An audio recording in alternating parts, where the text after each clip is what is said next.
really nice piece of Brazilian citrine with a phantom in it. Let's, new camera that I'm getting used to. You see that, baby? Oh yeah, nice, nice. This is cut and polished, but what they did was they discovered that there was a phantom in here, and they cut and polished around the growth phantom. And I have another video on phantoms, so I won't get into what that is or what it means here.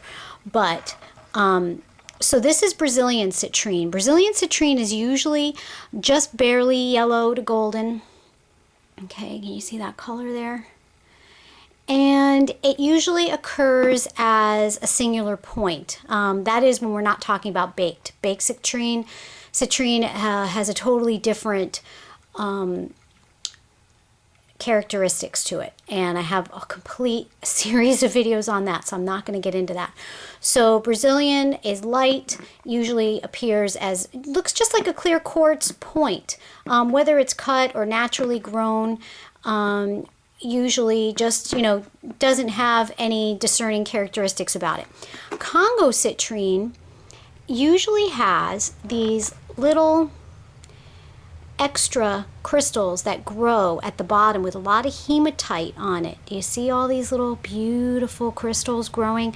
It grew out of the matrix like this, and you see what they do is they pluck it right out. I'm going to show you what they pluck it out of a piece like this. All right, grows together as a mass. Usually has a lot of hematite in all the crevices, which is an iron deposit, and it grows together as a quartz crystal mass, and here's the rock matrix underneath.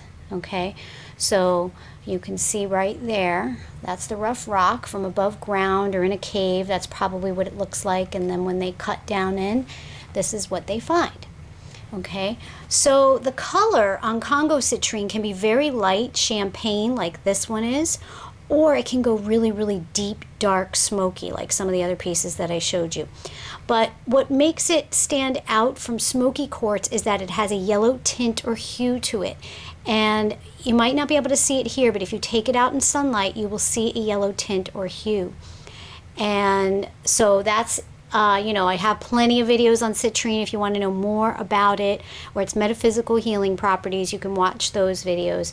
But I just wanted to point out the difference between Congo citrine, which I really, really happen to love because you can get some really interesting pieces from these clusters.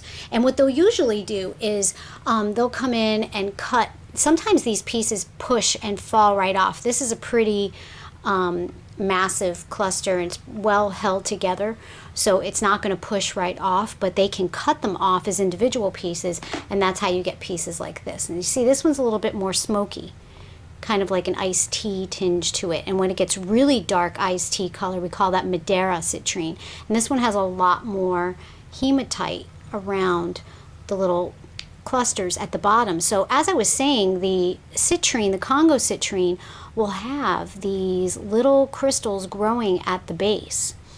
Lots of little ones, and we call these sometimes libraries or cathedrals, because they look like, you know, like a cathedral with all the little separate towers growing off of it. Isn't that cool though? I hope this is focusing okay. I'm getting used to this camera. Okay, just wanted to show you those differences. Namaste.